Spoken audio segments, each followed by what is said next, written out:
আপনারা বিভিন্ন মিডিয়ায় দেখতে পাচ্ছেন না, কেউ কখনো বলে ফেলছে কাউবয়, কেউ বলে ফেলছে সিক্স প্যাক, কখনো বলে ফেলছে আপনার কি বলে মা খাদিজা সম্পর্কে উনি ইনটেক, নাউজুবিল্লাহ, এইসব শুনেছেন তো নাকি? কখনো বলে ফেলছে আল্লাহ রসুল লেখাপড়া জানতেন না, নাউজুবিল্লাহ বলেছেন তো নাকি? সকলে বলেছেন নাউজুবিল্লাহ। এইসব কথাবার্তাগুলো এগুলো সিজনাল, কিছু কিছু মানুষ বার হয়। কথা বুঝতে পারছেন? এই যে শবে বেরাতের মাস, শবে বেরাত গেল না, এই শবে বেরাতের সময় দেখবেন কিছু সিজনাল মোল্লা বার হয়ে যাবে, মোল্লা মৌলানাও নয়, ফোড়ং কাটা। শবে বেরাত কি কোরআনে আছে, হাদিসে আছে, এই আছে সেই আছে, শবে বেরাত করতে হবে কে বলেছে? ও এমনি ফরজ নামাজ পড়ে না, শবে বেরাতের রাত্রে জিয়ারত করতে দৌড়চ্ছে, এই দৌড়চ্ছে সেই দৌড়চ্ছে। ভাইজান কথা বুঝতে পারছেন না? এইভাবে আমাদের ধর্মীয় মহাব্বতের জায়গা, সম্মানের জায়গাগুলোকে ধীরে ধীরে ধীরে ধীরে ক্রমশ হালকা করে আসল গোড়া থেকে কাটা হচ্ছে। এক সময় দেখবেন সব ধাপাস করে পড়বে। যে ছেলেটা 5 ওয়াক্ত নামাজ পড়ে না, সেই ছেলেটা শবে বেরাতের রাত্রে নামাজ পড়তে পারবে না, এর ফতোয়া দিতে পারবেন? যে ছেলেটা আপনার 5 ওয়াক্ত নামাজ পড়েনি, সেই ছেলেটা শবে বেরাতের রাত্রে জিয়ারত করতে যেতে পারবে না, এমন কোনো দলিল আছে? ভাইজান আমার কথা বুঝতে পারছেন না? এইসব কথাবার্তাগুলো বলে মানুষের সামনে হালকা করে দিয়ে কি বোঝাতে চাচ্ছে? বা আজকালকার যুগে কি আপনার ওই আহলে হাদিসরা বার হয়েছে, আপনার বিভিন্ন দলমতের মানুষ বার হচ্ছে, কি বোঝাতে চায় আমার মাথায় ঢোকে না। ঠিক সিজন আসবে নবী দিবস, একদল বার হয়ে পড়বে, আবার শবে বেরাতের সিজন, একদল বার হয়ে পড়বে, ফের কিছুদিন পরে সিজন চলে যাবে, গর্তে ঢুকে যাবে। হচ্ছে কি হচ্ছে না? কি এগুলো? না ঠিকই তো, ফরজ নামাজ পড়বে না, শবে বেরাতের লাফালাফি করলে হবে না। ওই শবে বেরাতের রাত্রিতে ওর মনের মধ্যে হয়তো একটা রাত্রের একটা ধাক্কা ওই ছেলেটাকে নামাজি বানিয়ে দিতে পারে। ওই একটা আবেগ, একটা মহাব্বত ওই মানুষটাকে হয়তো পরিবর্তন করে দিতে পারে। অনেকে নিয়ত করে তাকে শবে বেরাতের রাত্রে আমরা তওবা করে নেবো, আর কোনোদিন ভুল পথে এগোবো না। বহু মানুষ ওই রাত্রেতে তওবা করেছে, বলেন না সুবহানাল্লাহ? কথা ঠিক বলছে না ভুল বলছি? তাহলে এইভাবে তো মানুষ না, কিতাবের মধ্যে আছে, এ বিতর্কে আর আমি যেতে চাই না। কথা বুঝতে পারছেন? কিতাব বুঝবে কারা? 5 ওয়াক্ত নামাজ পড়েছে, সে কিতাব বুঝে গেছে বললে হবে না। জুম্মা 8 দিন নামাজ ধরার পরে সে আপনার মুফতি হয়ে গেছে বললে হবে না। বছরে 1 মাস রোজা রেখেছি মানে আমি মওলানা হয়ে গেছি, হতে পারে না। আপনাদের এখানে বেশিরভাগ মানুষ কি কাজ করেন বলেন একটু? কৃষিকাজ। কৃষিকাজ মানে হাল লাগে, নাঙল লাগে, ট্রাক্টর লাগে, বীজ লাগে, তারপরে আপনার সার লাগে, সব লাগে তো নাকি? তো এগুলো আমি জানি তো, আমি এগুলো জানি তো। আমি জিন্দেগিতে নিজের জমি চিনি না, কিন্তু কৃষিকাজে কি কি লাগে আমি সব জানি। এখন আমাকে যদি মাঠে হাল ধরিয়ে দেন, আমি চাষ করতে পারবো? ব্যাস, আর খুলে বলার আছে কিছু? অথবা একটা নামাজ পড়া আরম্ভ করেছে, শরীয়তের কোনটা হালাল কোনটা হারাম সে বোঝে, কিন্তু তাকে যদি ফতোয়ার ময়দানে নামিয়ে দিই, সে আর ঠিক করতে পারবে? ওই জন্য একটাই কথা বলে, কামারের কাজ কোমরে করে, ধরতে না পারলে পুড়ে মরে। যার কাজ তাকে করতে দিন। কত সর্বনাশী ব্যাপার আমাদের সমাজে আসে না না, মরে পর্যন্ত শান্তি নেই, ঈদে শান্তি নেই, কুরবানিতে শান্তি নেই, শবে বেরাতে শান্তি নেই, যে কোনো ভালো কাজ করতে যাবেন, মিলাদে শান্তি নেই, কিয়ামে শান্তি নেই। চাচ্ছেটা কি? হ্যাঁ, সব ফতোয়াগুলো দিচ্ছে আপনাদের মতো সাধারণ মানুষের কাছে। আর সেগুলো খণ্ডন করার যোগ্যতা যেসব আলেমুলামা মাওলানাদের মধ্যে থাকে, হানাফিয়াতকে চাগিয়ে তোলার জন্য, আশারি মাতুরিদিকে চাগিয়ে তোলার জন্য তারা সব নিজের নিজের নিয়ে ব্যস্ত হয়ে আছে। আমাদের আশারি মাতুরিদি হানাফিয়াতকে আগিয়ে নিয়ে যাওয়ার জন্য যে আজ কালো মেঘ, শত্রুপক্ষরা যে ঘাড়ের ওপর নিঃশ্বাস ফেলছে হানাফিয়াতকে মিটিয়ে দেওয়ার জন্য, আজকে তার জন্য ফাইট করার জন্য আলেমুলামার অভাব নেই, কিন্তু তারা নিজেদের বিদ্যাটাকে ভুল পথে, তারা নিজের ক্ষেত্রে স্বার্থের জন্য ব্যবহার করছে। ইসলামকে, হানাফিয়াতকে বাঁচাবার জন্য তাদের সাড়া নেই, শুধু মুখে বড় বড় কতগুলো কথা বলে দিচ্ছে। রাগ করলে হবে না। আপনি বলেন তো আমাকে একটু সত্যি কথা, আজ আলোচনা করতে গিয়ে আমি মেহরাব সিদ্দিকী আমি নিজের কোনো ব্যাপার আপনাকে বুঝাতে গিয়ে যদি উপমাটা আল্লাহ রসুলের টানি,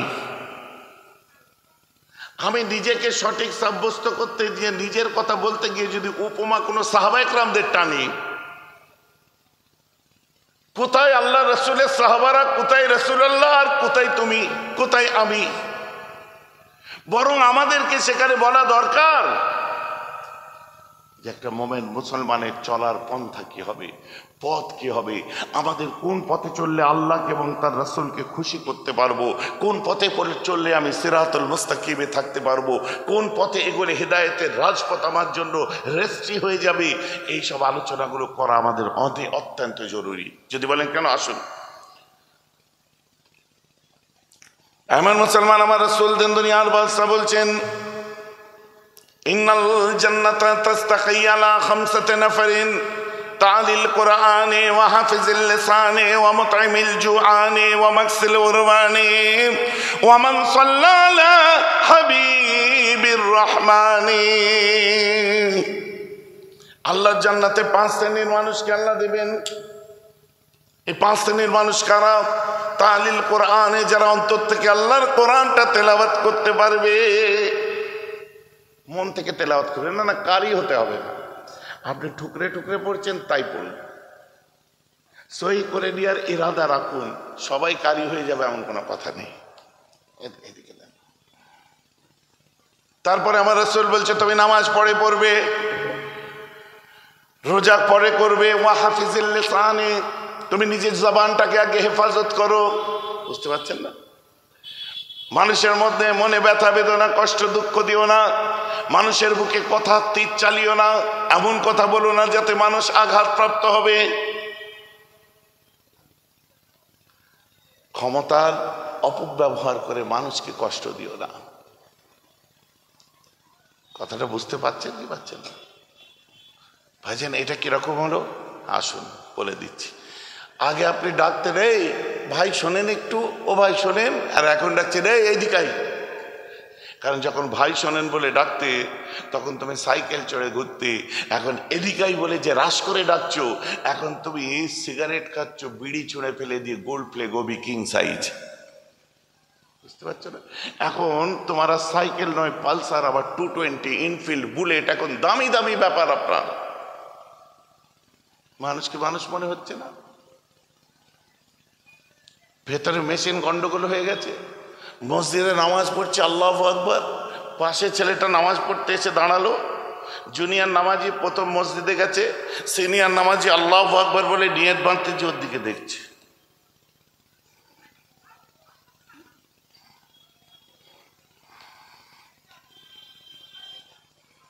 আল্লাহ নামাজ পড়ে বার হওয়ার পরে বলছে, এই শোন, পিছনের দিকে দাঁড়াতে পারিস নি? সিনিয়র নামাজিরা পিছনে দাঁড়িয়ে আছে। মাশাআল্লাহ, নামাজ আরম্ভ করেছে ভালো। ফের আবার ওই ঠান্ডা পড়লে আবার ওই টানতে মারতে যেও না যেন, আবার ওইসব বোতল যেন হাতে ধরতে যেও না। লাল নীল সবুজ কত রকমের সেন্ট, বাপরে, ওইসব বোতল আর যেন ঢালতে যেও না। ও এমন বলছে, ওর মনে করিয়ে দিচ্ছে আরো লাল নীল সবুজ। বুঝতে পেরেছে? কি জ্বালায় পড়েছি বলে তো, মহা মুশকিল। দেখো ঠান্ডা পড়ছে, ঠান্ডায় আবার যেন শরীর গরম করার জন্য 2 টান মেরে দিওনি। বলছে সত্যি তো, ঠান্ডার সময় মারতাম তো। আরো মনে পড়ে যাচ্ছে। না না, আস্তে আস্তে আস্তে যাও। আপনি নামাজ পড়ছেন, মাশাআল্লাহ, খুব ভালো জিনিস। ঈদের দিনে আল্লাহু আকবার বলে সব নামাজ শেষ হওয়ার পরে আমরা কি করি? সবার সাথে মুআনাকা করি, কোলাকুলি করি, তাই তো? সবার সাথে কোলাকুলি করেছে, আর ওই ছেলেটার সঙ্গে গলা মিলল না। চাচা ওর সাথেও একটু মেলো না, অসুবিধা আছে। কি অসুবিধা আছে? না, ওর সাথে মেলা যাবে না। আরে মেলেন না ওর সাথে, সমস্যা আছে। চাচা সমস্যাটা কি বলবেন তো? মাল খায়, মাল খায়, শালা মাতাল। কানের কাছে মুখ নিয়ে যে বলছে মাল খায়, মাল খায়, মাতাল। আজ তো ঈদের দিন, আজকে তো আর মাল খায়নি, আজকে একটু মিলুন না। যে না না, ওর সাথে মিললে আমার শরীরটা নাপাক হয়ে যাবে। আচ্ছা, নবীজি বোধহয় এটাই বলেছিলেন? চাচা ওর সাথে মিললে তোমার নাপাক হয়ে যাবে শরীর? বলছে হ্যাঁ। যে মাতাল, এদিকে আয়, কতদিন মাল খাচ্ছিস? ভাইজান 4-5 বছর হবে। চাচা কত বছর নামাজ পড়ছো? আলহামদুলিল্লাহ 20-30 বছর হচ্ছে। চাচা 30 বছরের ঝাঁজ গেল কোথায়? 5 বছরের মাতাল নাপাক করে দিল। আর তোমার 30 বছরের নামাজের ঝাঁজ কোথায় গেল? 5 বছরের মাতালকে পাক করতে পারলে না, তো তোমার ইবাদতের থেকে ওর মালের ঝাঁজ অনেক বেশি। ভাইজি শুনে আমার কথা রাগ হচ্ছে নাকি? রাগ করলে একবার যখন এনেছেন দেরিতে হলেও পৌঁছেছি, সহ্য করে নেন, আর দাওয়াত করতে হবে না। বুঝতে পারছেন? আমি এতটা ভদ্র নয়। এই রাস্তায় যে আপনি কি বলে জার্নি করে আসার পরে একটু ক্লান্ত হয়ে গেছে, বুঝতে পেরেছেন? কিন্তু হাকিকাত আপনি মিলিয়ে দেখেন, সবসময় ফতোয়া, সবসময় আমার নবীজি বলছেন ইজ্জতুকে জালফাই ওয়া দাবালান, হাদিস পাক, ইজ্জতুকে জালফাই ওয়া দাবালান ওয়াল আমানাতু মাগনামান ওয়াজ যাকাতু মাগরামান ওয়া তুইন লিমাল গায়রিদ দীন ওয়া তা'রাজুল ইমরাতাহু ওয়া কা'ummuhu ওয়া adna sadiqahu ওয়া aksa abahu ওয়া zahratil aswat fil masajid ওয়া সাদাল কাবিলাতি ফাসিকুম আও কামা ক্বালা আলাইহিস সালাতু ওয়াস সালাম। বিশাল বড় হাদিস, বিদ্যা দেখে লাভ নেই। গুঁই সুই চেনেন? গুঁই সুই কি করে? হতে বস্তা সেলাই করে, ঠিক আছে? এই সব গুঁই সুই, এগুলো 15খানা গুঁই সুই আছে এর মধ্যে। আমি বলেছি মাত্র 11টা, আরো 4টে বাকি। এগুলো সব কিয়ামতের আলামত। আল্লাহ রাসূল বলছে কিয়ামত কখন আসবে? বলে আমানত মাগনামান, আমানতের মালগুলোকে যখন গনিমতের মাল বলে, মানে আমানত মানে তুমি কারোর কাছে হাওয়ালাত দিয়েছো, 500 টাকা দিয়ে কবে দিবি? সামনের রোববার। সত্যি দিবি? আল্লাহর করে দিয়ে দেবো। আমিও বলি আল্লাহর করে সববার হয়, খালি রোববার হয় না। ওয়াজ শুদ্ধ বসে সুবহানাল্লাহ করছে। ওই দূর থেকে দেখতে পাচ্ছে মোটর সাইকেল করে এসছে, এ তাড়াতাড়ি করে নামাজের 15 মিনিট আগে মসজিদে ঢুকে গেছে। চাচা আসসালামু আলাইকুম। আর নামাজের টাইম এখন যাবে। আল্লাহ রাসূল বলছে বহু এমন নামাজি আছে, আমি নবী বলছি ওর নামাজ হয় না, ওর অ্যাক্টিং করা সার হয়। Fake life style, fake life style.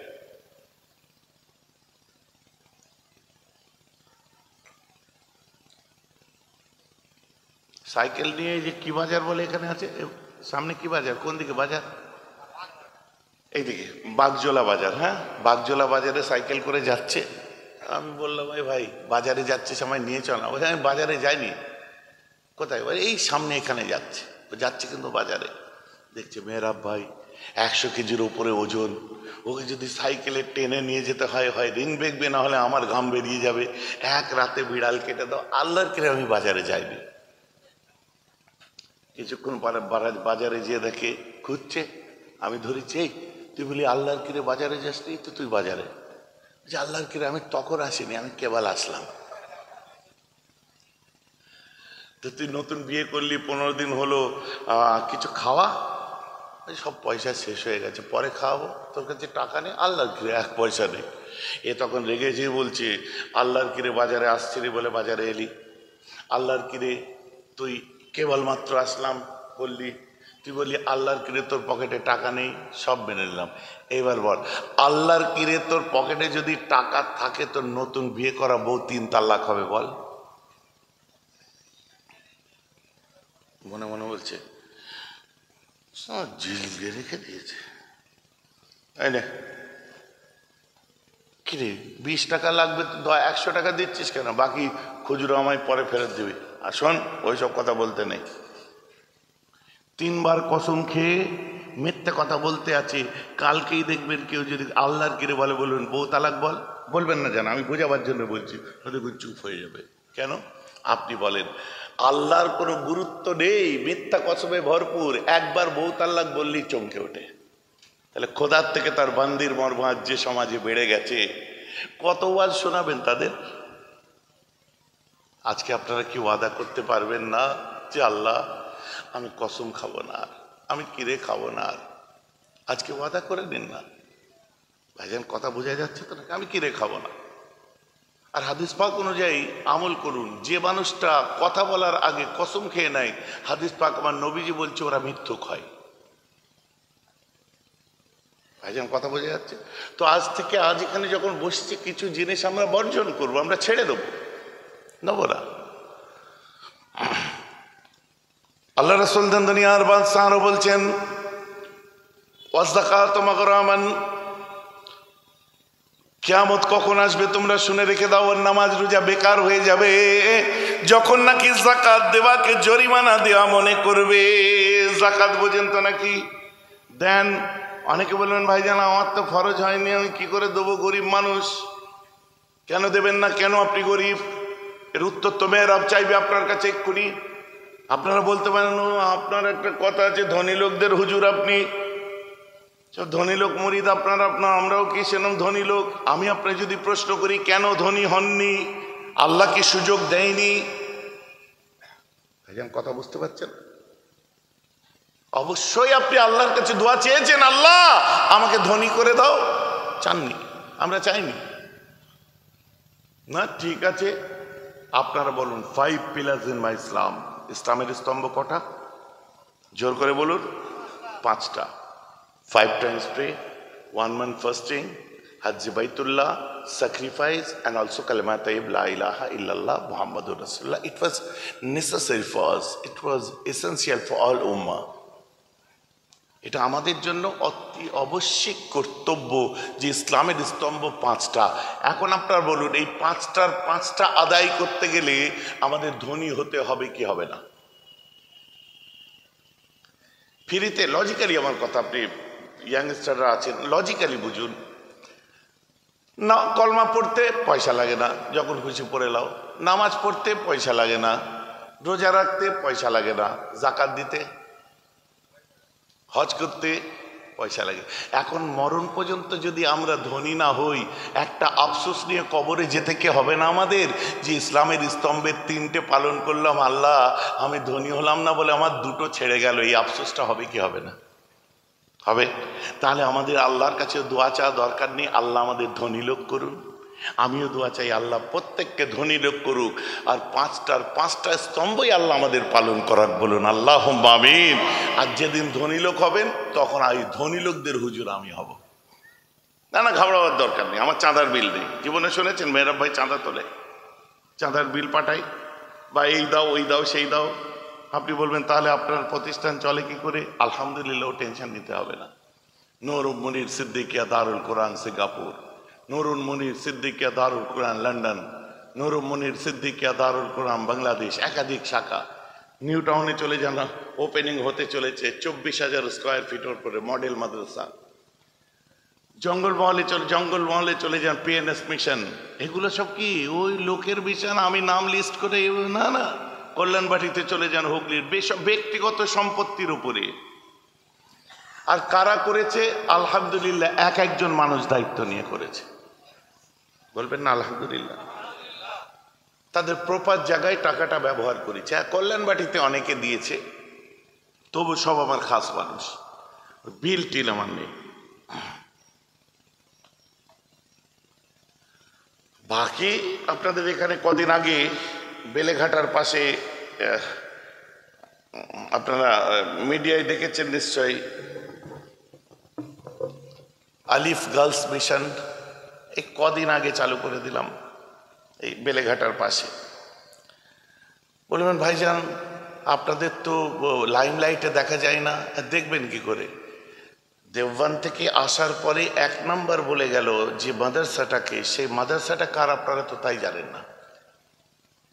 Tetulia Abu Jafariya Jamia Islamia, আপনার নাম শুনেছেন? তেতুলিয়া মাদ্রাসা। এবছরে 79 জন মুহাদ্দিস বার হয়েছে, সব মিলিয়ে এবছরে প্রায় 150-র উপরে ফারাগাত হয়েছে। প্রতি বছরে 100-র উপরে ফারাগাত হয় সেখান থেকে। বলেন আল্লাহুম্মা আমিন। এবং সেখানকার ছাত্ররা ক্যালকাটা ইউনিভার্সিটিতে একজন নাসির নাম, ও এখন অ্যাক্টিং প্রিন্সিপাল। বোর্ডে 1, 2, 3 যে র্যাঙ্ক করছে যে ছেলেগুলো আমাদের স্টুডেন্ট, কিন্তু ওইখানে আমাদের কোনো ক্যামেরা চলে না, ওখানে সোশ্যাল মিডিয়া চলে না। এক্কা দুক্কায় গত 2 দিন আগে খাতমে বুখারী হয়ে গেল, তো এক্কা দুক্কা কোনো ভিডিও বেরিয়ে গেল, চুরি ছুপি আলাদা ব্যাপার। আমি সেটা বলছি না, আমি যেটা বলতে চাচ্ছি যে তো এই সব প্রতিষ্ঠানের জন্য আপনারা তো বলতে পারবেন না যে আমি কারোর কাছে হাত পেতেছি। কথা বুঝতে পারছেন না?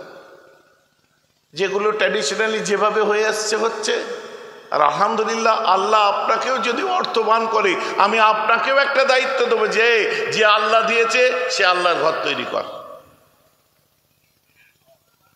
যে আল্লাহ দিয়েছে যা, যে আল্লাহর ঘর দেখে আই, মক্কায় চলে যা।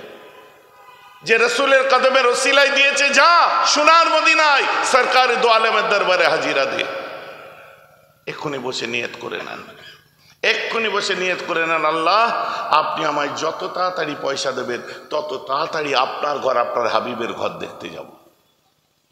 আল্লাহুম্মা আমিন। বসে নিয়ত করে নিন, আল্লাহুম্মা আমিন শুধু বললে হবে না। আর নিয়ত করে দেখেন হয় কিনা, দোষ আমি গরিব, আমার কি আর হবে? কি বলছেন? দুটো জিনিস মানুষের নসিবে হয় না, একটা হলো তওবা আর একটা হজ। আমি কোটি কোটি টাকার মালিক দেখেছি কিন্তু কপালে হজ জোটে না এখনো। বিলিয়ে দেখবেন আমার কথা। আমার খুব প্রিয় একটা ছেলে, আশরাফ নাম, রাজু ভাই বলে ডাকতো, স্যাপ জুয়েলার্সের মালিক, বুঝলেন। আমি কলকাতায় হাজি তোলার জন্য, হাজিদের খেদমতের জন্য একদিন গেলাম, দেখি ওর বিদেশি গাড়ি, দামি গাড়ি দাঁড়ালো, ভেতর থেকে দাদা আসসালামু আলাইকুম। আমি আবার আমার এলাকায় আমার আবার ভালোবাসার মানুষ প্রচুর, বুঝলেন তো। আমি ওয়ালাইকুম আসসালাম, কি গো? বলছে এই হাজি তুলতে এলাম। গাড়ির পেছন থেকে যে হাজি এসে আমার সঙ্গে দেখা করে বলছে বাবাজি দোয়া করবেন। আমি হাজিকে দেখে হয়তো গত সপ্তাহে ওকে সাহায্য করেছি। আমি চাচা তুমি হজে যাচ্ছ? বলে হ্যাঁ। হ্যাঁ, তোমার জুতোটা খুলে আমার মাথায় মারো। বলে কেন? হচ্ছে আমি একবারে যেতে পারিনি।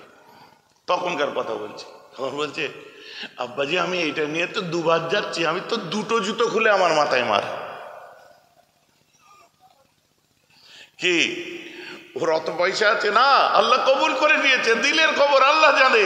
আগো তোমার কেউ নেই, এটা শুনতে খুব প্রচলিত শব্দ লাগে, আসলেই তো আমার আল্লাহ আছে। বলুন না সুবহানাল্লাহ। কে বলেছিল? যেটা বলছি, এই যে লাভ, এই রেসপেক্ট, এই ভালোবাসা, এই ভক্তি, এই শ্রদ্ধার সঙ্গে যদি তাদেরকে না ডাকি, বুঝিয়ে দিই আপনার বাড়িতে আমি আমার মাকে নিয়ে এসেছি। ও আমার মা আমাকে জন্ম দেওয়ার আগে কার কে ছিল বলেন তো? বিয়ের পরে আমার যখন জন্ম হয় না, আমার মা কে ছিল? আমার আব্বার স্ত্রী তো উন্নত ভাষা হয়ে গেল, দেশি ভাষায় বলেন বউ, আমার বাপের বউ ছিল, তাই তো। এখন আপনাদের বাড়িতে এসেছি, এসে আলাপ করাচ্ছি যে আমার সাথে যিনি আছেন এটা চেনো? বলে কি? আমি এটা আমার বাপের বউ। কথাটা বাস্তব কি বাস্তব নয় বলেন, কিন্তু এর মধ্যে মহব্বত আছে, এর মধ্যে শ্রদ্ধা আছে, এর মধ্যে ভালোবাসা আছে, এর মধ্যে হৃদয় নগরানো প্রেম আছে। এই কথার মধ্যে কোনো মানে কি বলবো, মানে সভ্যতা আছে? নেই। অথচ বাস্তব ওটা আমার বাপের বউ। আর যখন বললেন এটা আমার মা, এটা আমার আম্মাজি, কত মধুর লাগলো বলেন তো। বাস্তবে আসুন, আপনিও যদি যখন ধর্মকে পালন করতে যাবেন, ধর্ম পালন করলেন, আজান হয়ে গেছে, খটমট করে চলে গেলেন, নামাজ পড়লেন, চলে এলেন, কপালে কালো দাগ পড়ে গেল, বাস্তবে নামাজ পালন করেছেন।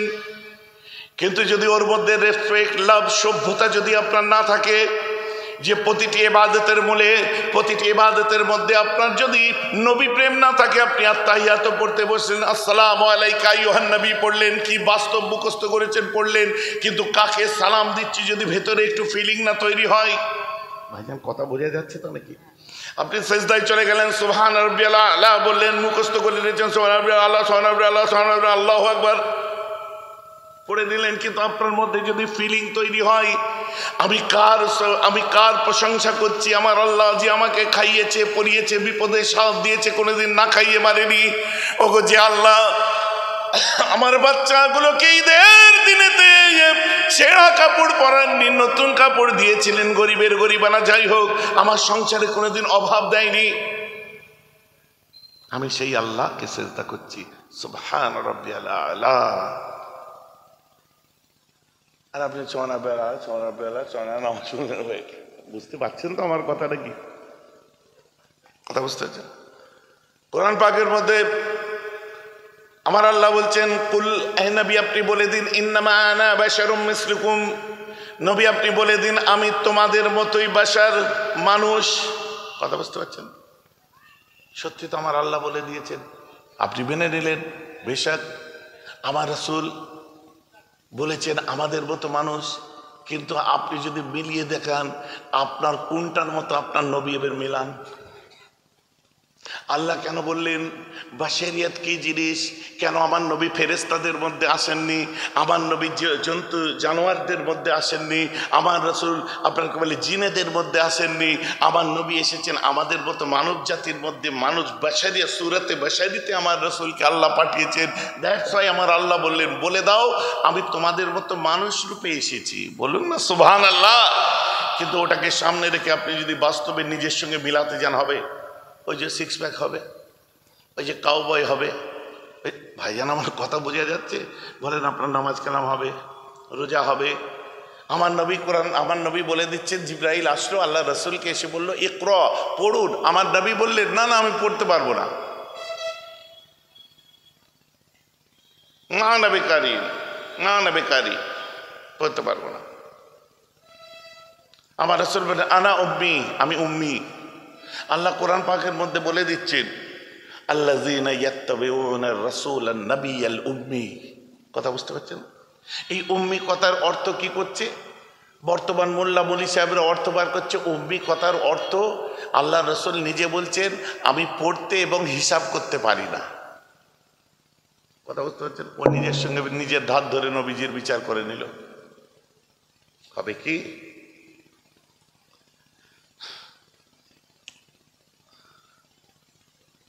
উম্মি কাকে বলে?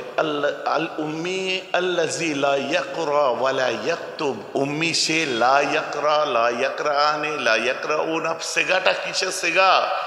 উম্মি, আল উম্মি আল্লাযী সেই ব্যক্তি, লা ইয়াকরা যিনি পড়েন না, ওয়া লা ইয়াকতুব যিনি লেখেন না। বাস কথা শেষ। বসে আল্লামাও তাই বলে দিয়েছেন। কথাটা বুঝতে পারছেন? সুন্দর করে যে উম্মি আমার রাসূলের মুজিজা, বলেন না সুবহানাল্লাহ। এখন উম্মি কথার যে লিখতে পারেন না, পড়তে পারেন না, তার জন্য নিজের মাথা থেকে খেলিয়ে দিয়ে বলছে আল্লাহ রাসূল আলিফ বা তা সা পড়তে জানতেন না। তার মানে ও ছোটবেলায় জানতো না বলে আমার নবীও জানতেন না তাই বলছে। কিন্তু বোকা, আমি যদি ঘুরিয়ে প্রশ্ন করি আলিফ বা তা সা এগুলো কি কোরআন? ভাইজান আমার কথা বুঝতে পারছেন না? হ্যাঁ, আপনি যদি বলেন হামিম কোরআন, আপনি যদি বলেন আলিফ লাম মিম কোরআন, আপনি যদি বলেন আলিফ লাম র কোরআন, আপনি যদি বলেন তাহা কোরআন, আপনি যদি বলেন ইয়াসিন কোরআন। কথাটা বুঝতে পারছেন? আলিফ বা তাসা এগুলো কি কোরআন শিক্ষার জন্য প্রাইমারি স্টেজের অক্ষর চিহ্ন, না চিনলে আপনি কোরআন পড়তে পারবেন না। কিন্তু আমার রাসূল আলিফ বা তাসা কিসের জন্য, কোন লজিকে আপনি বলছেন?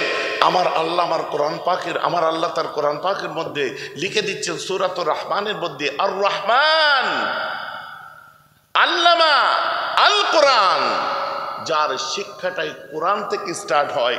তোমার প্রাইমারিটা আলিফ বা তাসা, আর নবীর প্রাইমারিটাই হলো আল্লাহর কোরআন। জোরে বলুন না সুবহানাল্লাহ। তো তার আলিফ বা তাসার প্রয়োজন কি? নিজের মতো করে যদি কেউ বিচার করে দুঃখ রাখার জায়গা আছে? সত্যি করে বলেন তো। এরা ভুলে যাচ্ছে যে কাকে নিয়ে আলোচনা করছি। এরা মাথায় নেই আমার রাসূল বুইস্তু মুআল্লিমান ওয়ালিদতু মুআল্লিমান। আরে আমি পৃথিবীর বুকে ছাত্র নয়, আমি তো উস্তাদ হয়ে এসেছি। এগুলো বলুন। আপনি বললেন নবীজি লিখতে পড়তে পারতেন না, জানতেন না, বলার রাইট কে দিয়েছে? কোথায় লেখা আছে? আমি এই ভাষাগুলো দেখান। পারতেন না, জানতেন না, পড়তেন না, লিখতেন না, গল্প শেষ। পারতেন কি? আল্লাহ কোরআন পাকের মধ্যে বলছে, শুনুন ভালো করে, আল্লাযী লা ইয়াকরা ওয়া লা ইয়াকতুব, লা ইয়াকরা সেম স্ট্রাকচারে আমার আল্লাহ কোরআনের মধ্যে লিখছেন কিনা, ইন্নাল্লাহা লা ইয়াহদি, লা ইয়াহদি, লা ইয়াকরা, এক স্ট্রাকচার দেখুন।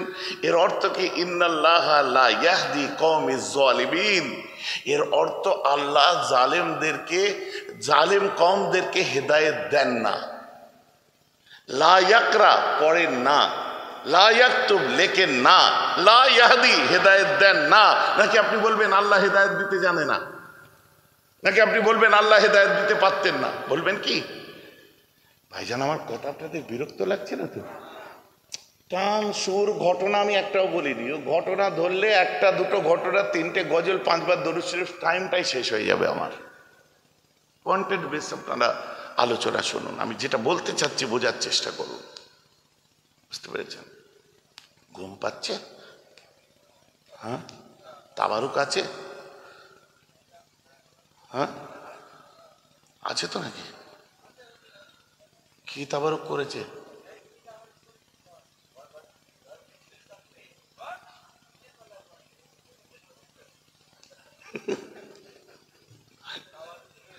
রয়েছে না? বসার টাইমে আধা ঘন্টা চলে গেল। খিচুড়ি ঠিক আছে, চলবে।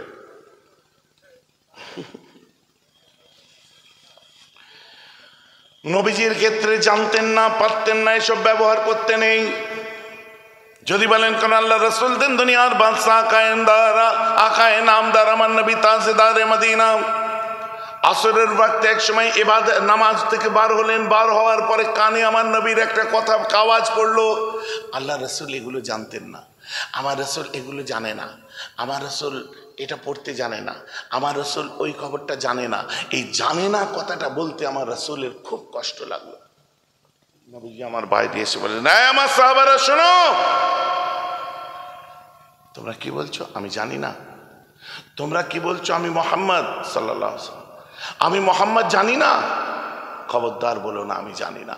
বলো তোমরা কি জানতে চাও আমার কাছে, যা খুশি তোমাদের মনে যা ইচ্ছা তোমরা আমার কাছে জানো। বলুন না সুবহানাল্লাহ।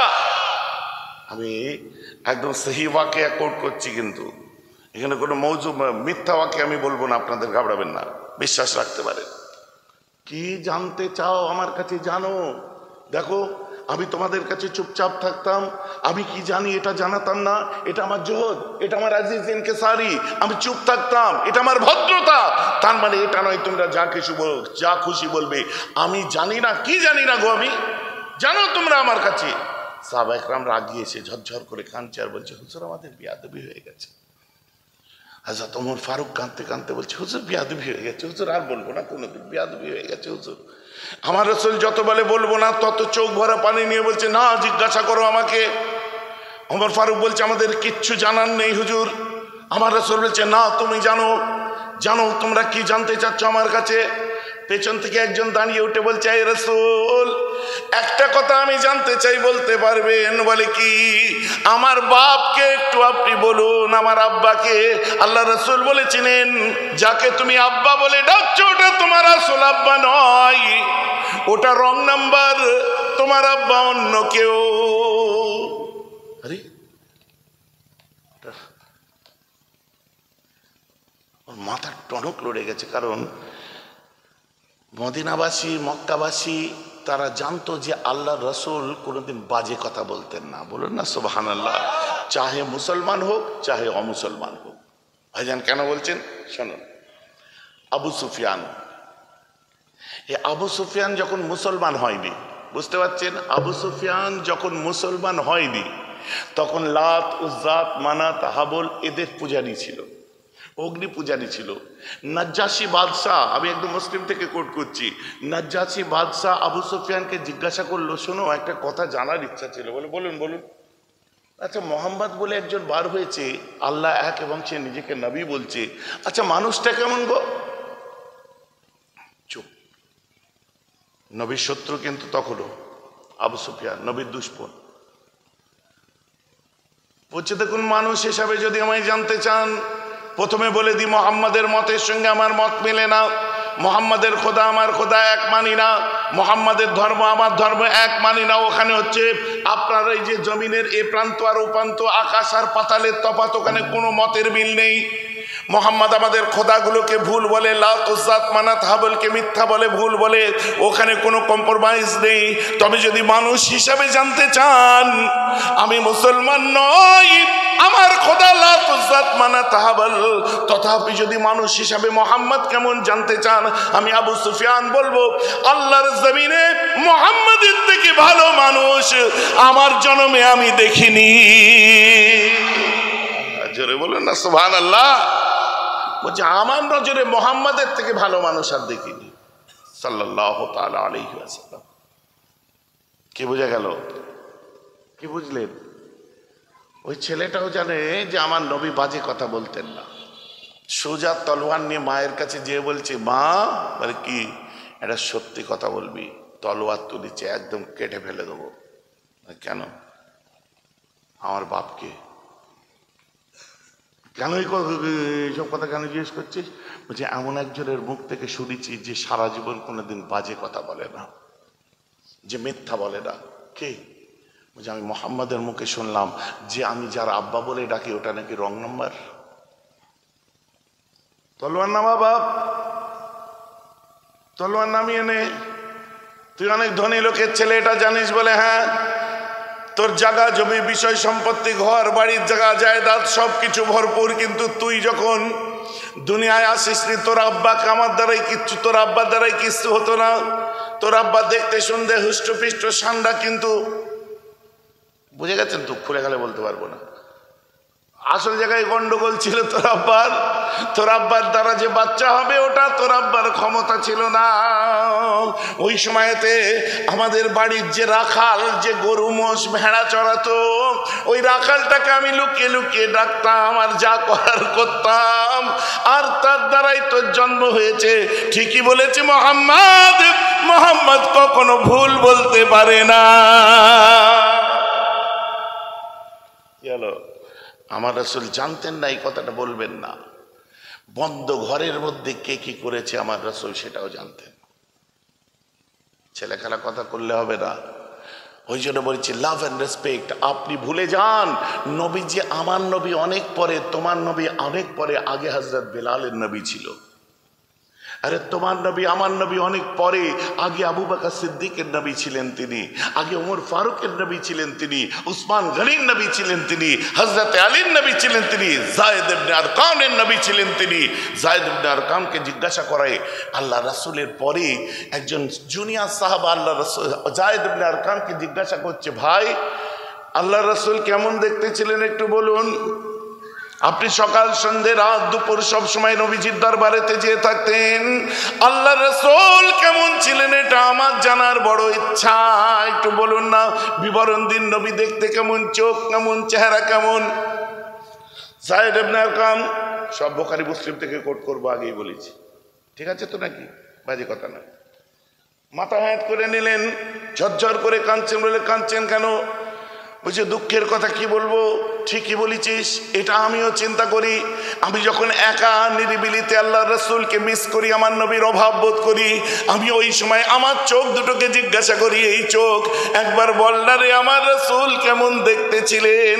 ওই সময় চোখ আমাকে বলতো কিনা, রাসূলুল্লাহ দরবারে আমরা যখন থাকতাম তখন তো নিচের দিকে তাকিয়ে থাকতাম, বেয়াদবির ভয়ে রাসূলুল্লাহর দিকে আমি চোখ কোনোদিন তাকাতে পারতাম না। আল্লাহ রাসূলের সাহাবারা নবীজির সামনে থাকতেন, নবীকে দেখতেন না। কারণ দেখলে যদি বেয়াদবি হয়ে যায় মাথা হ্যাট করে থাকতেন, পাখির মতো মাথা নিচু করে থাকতেন। সব লক্ষ লক্ষ সাহাবা এক কথায় যার জন্য ঝাঁপিয়ে পড়তেন জান দিতে, কিন্তু রাসূলের সামনে পাখির মতো মাথা হ্যাট করে থাকতেন। সব বলেন না সুবহানাল্লাহ। যা তা কথা বলে ফেললেই হবে। নবী এই ছিলেন, ওই ছিলেন, অমুক ছিলেন, তমুক ছিলেন, মুখে বাঁধে না, যা খুশি বলে দিচ্ছি। নিজে যে লেভেলের সেই লেভেলের ভাষা রাসূলের ক্ষেত্রে আমরা ব্যবহার করে ফেলি। মাটো ভাষাগুলো নবীর ক্ষেত্রে ব্যবহার করি। আচ্ছা, কোরআনে আল্লাহ বলছে তোমরা নিজেদের মধ্যে যেমন কথোপকথন করো সেই ধরনের ভাষা যেন নবীর ক্ষেত্রে ব্যবহার করবে না। বলেন না সুবহানাল্লাহ।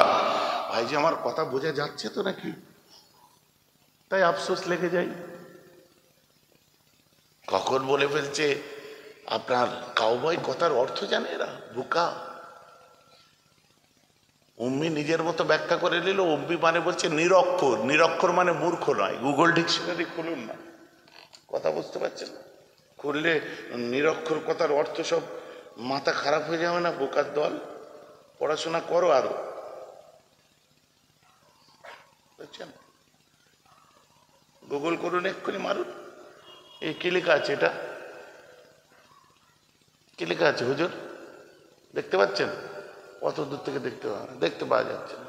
এখানে আসো, তুমি আসো না, তুই যাবে না? ও মিডিয়ার লোক তোমরা? ও, এখানে লেখা আছে নিরক্ষর। নিরক্ষর কথার অর্থ হচ্ছে অশিক্ষিত। এই কথার অর্থ পঠানাক্ষম। এই কথার অর্থ হচ্ছে গো মূর্খ, ঠিক আছে, ইগনোরেন্ট, ইনলিটারেট, স্টুপিড, কথা ভালগার, ব্যাস্ট, স্টুপিড, ইনলিটারেট, কথা বুঝতে পারছেন না? এই যে গয়কার ময় দীর্ঘ ক্ষয়ের গো মূর্খ, নিরক্ষর কথার অর্থ এগুলো। নবীর ক্ষেত্রে ব্যবহার করা যাবে? কথাটা আমার বুঝতে পারছেন না? দুঃখ লাগে, সব বোঝে কম, বোঝে কম, বোঝার ক্ষমতা নেই। বলতে বলতে একটা বক্তা, আল্লাহ রসুল তিনি আপনার কি ভিখারির বাচ্চা ছিলেন। এসব কি কথা বলেন তো? পড়াশোনা না, না আমি কারো গীবত করছি না, রসুল্লাহর খাতিরে আমি তাই বলছি। আমার রসুল আদেও ভিখারির ছেলে ছিলেন না, নাউজুবিল্লাহ বলেন। আমার রসুলের গুরবাতের জিন্দেগি, এটা তার মুজিজা ছিল। আমার রসুল নিজে, এখানে বোঝার আছে কেন তিনি ছাগল চড়াতেন, কেন তিনি ভেড়া চড়াতেন। আল্লাহর রসুল পৈতৃক সূত্রে 6টা জানোয়ার পেয়েছিলেন। ভেড়া ছিল, দুম্বা ছিল, এরকম 6টা জানোয়ার আল্লাহ রসুল পেয়েছিলেন। উনি সেগুলোকে নিয়ে বেরিয়ে যেতেন দূর দূরে। এখন উত্তর দিন, আল্লাহ রসুল কিসের জন্য হেরা গুহায় উঠে বসে থাকতেন? কারণ আমার নবী নবুয়াত পাওয়ার আগে আল্লাহর রসুল কি ছিলেন, নবুয়াত পাওয়ার আগে কোন ধর্মের ছিলেন, এটা আগে আপনাকে বুঝতে হবে। আমার নবী নবী হওয়ার আগে কোন ধর্মের ছিলেন? মিল্লাতে ইব্রাহিমই ছিলেন, তিনি হানিফ ছিলেন, তিনি আহলে হানিফ। আর আহলে হানিফ তাদেরকে বলে যারা আল্লাহর সঙ্গে সমতুল্য, আল্লাহকে মানত, আল্লাহর সঙ্গে সমতুল্য করাকে পছন্দ করতো না, শিরক পছন্দ করতো না। আর জমিনে এই আবু জেহেলের দল, যদিও আবু জেহেলকে রাসূলুল্লাহর চাচা বলা হয়, এ কোথা থেকে চাচা হয় আমি তো খুঁজে পাই না। বুঝতে পারছেন ভাইজান? কথা বুঝতে পারছেন তো নাকি? আজকের দিনে রিসার্চ করে যুবকরা বার করছে।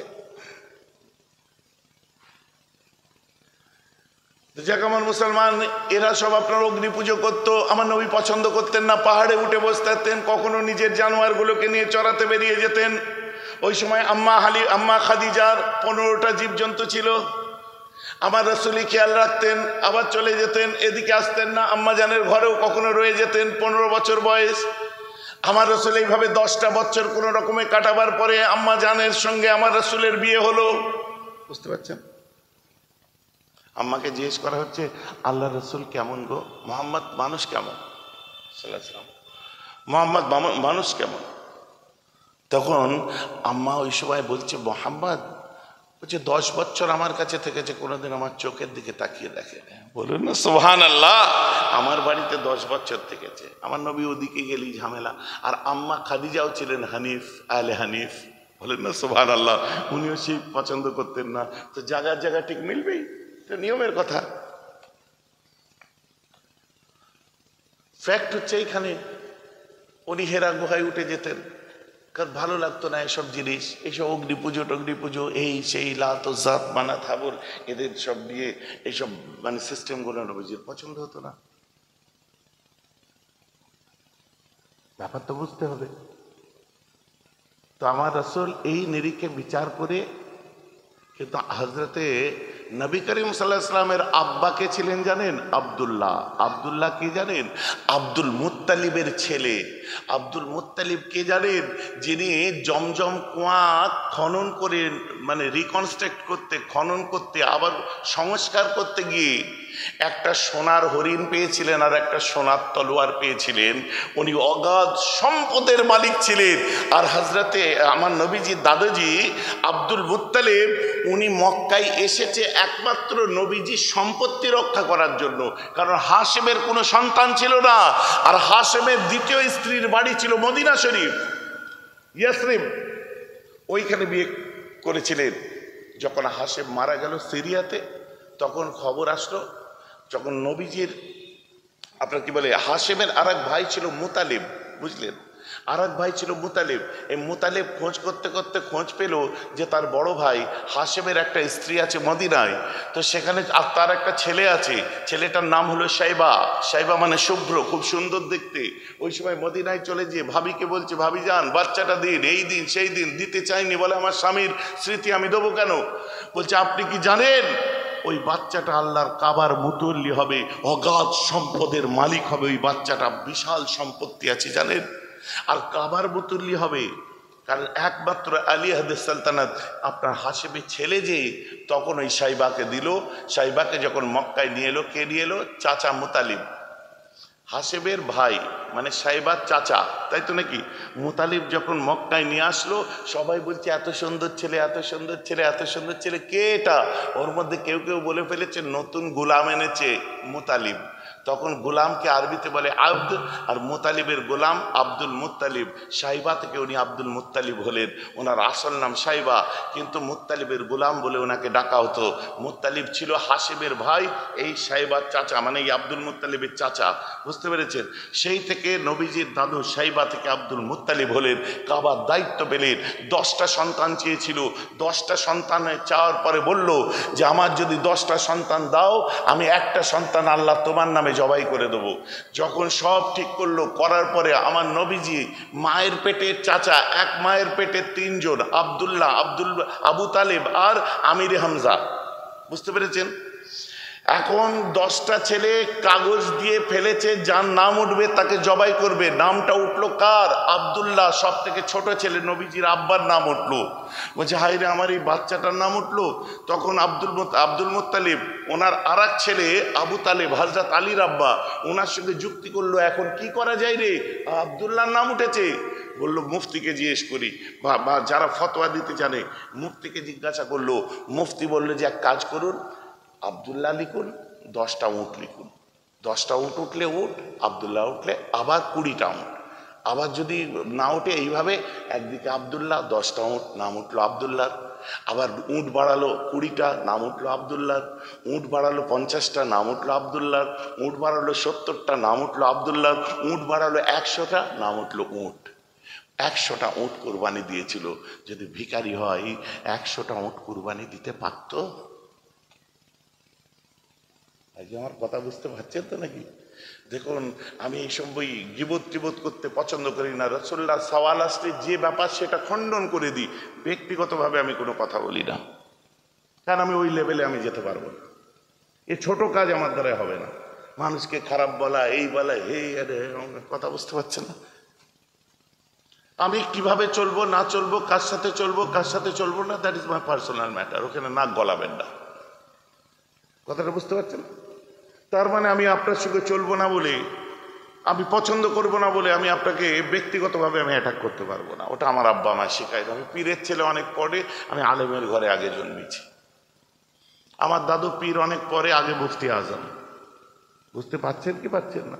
আমার বড় চাচাজান পীর আল্লামা সাইফুদ্দিন সিদ্দিকী সাহেব পীর অনেক পরে, আগে তিনি আলেম। কথাটা বুঝে যাচ্ছে কি যাচ্ছে না? যে কষ্ট, যে দুঃখ ব্যথা লেগেছে, মনের ব্যথা মনেই থাক, উড়িয়ে সব আলোচনা করা পছন্দ করি না। ভাই, আমার কথা বোঝা যাচ্ছে কি যাচ্ছে না? বনেদি ঘরের ছেলে, বনেদি ভাবে চলতে পছন্দ করি, দ্যাটস ইট।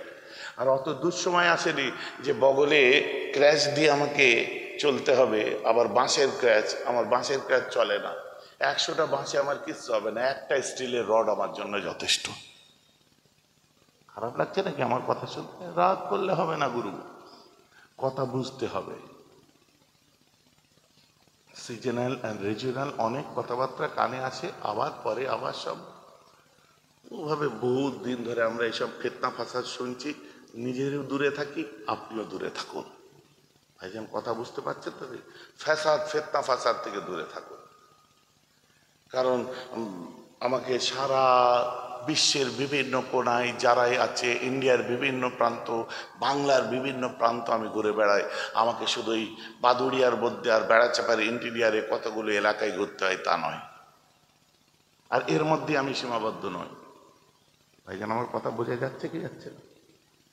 যেটা বাস্তব কথা, আমার রসুলের সওয়াল যেখানে, সেখানে আমার নীতি, আমার আদর্শ, আমার পড়াশোনা, আমার আকলে সালিম বলে, ওইটা মানুষকে বুঝিয়ে দাও। তো আপনাদের কি মনে হলো আমার রসুল ভিখারির বাড়ি জন্মেছিলেন? আমার নবীজি বাবা যখন ব্যবসা করতে যাচ্ছিলেন, শাম দেশে যাওয়ার সময় মরুভূমির মধ্যে পানি পানি করে লুটিয়ে পড়লেন, বুকে ব্যথা আরম্ভ হয়ে গেল, জ্বর এসে গেল। আমার রাসূলের আব্বা সাহায্য করার কেউ ছিল না। পানি পানি করতে করতে আমার রাসূলের আব্বা মদিনা আপনার শাম দেশে ব্যবসার পথে যেতে যে রাস্তায় পড়ে মারা যায়। সব বলছে সুবহানাল্লাহ। ঘটনা এটা। ওই জন্য বলি আলেমদের ওয়াজ শুনবেন। বক্তা আমরা হচ্ছে, এই যে বসে আছে আমরা বক্তা, এইসব যা বুকে আসছে বলছি সব বক্তা। আলেমদের ওয়াজ শুনুন। আলেমরা ঘুমোচ্ছে বাড়িতে, তাদের ওয়াজ শুনতে গেলে আপনাদের নিজেদেরকে আগে এডুকেট করতে হবে। আর বক্তাদের মুখে যা আসে, আমিও যা নবীও তাই, তো নিজের ঘরে যা ঘটছে নবীকে দিয়ে উদাহরণ দিচ্ছে। বলুন নাউজুবিল্লাহ। দেখতে পাচ্ছি না আল্লাহ রসুলের জমানায় বলে হাদিস ছড়িয়ে দিল, পরে আমার গা বলে নিজেদের কথা বলতে আরম্ভ করল। কি কথা? কোথায় কি বলে আব্বাস আর কোথায় গাব গাছ, কোথায় জ্যোতি বোস আর কোথায় তক্ত বোস, কোথায় সুরত আলী আর কোথায় হাঁড়ির কালি। কথাটা আমার বুঝতে পারছেন না? পুরো মানে হলো একটা মেসাল আর মোয়াসাল বিনু দুটোর মধ্যে মিল থাকতে হবে না? তুই এমন কথা বলছে কিয়াস মাল ফারেক, মিলছে না, যাই না কোনোভাবে। দামি গাড়ি চললে হবে আর 4 আনার মুড়ি খেলে হবে?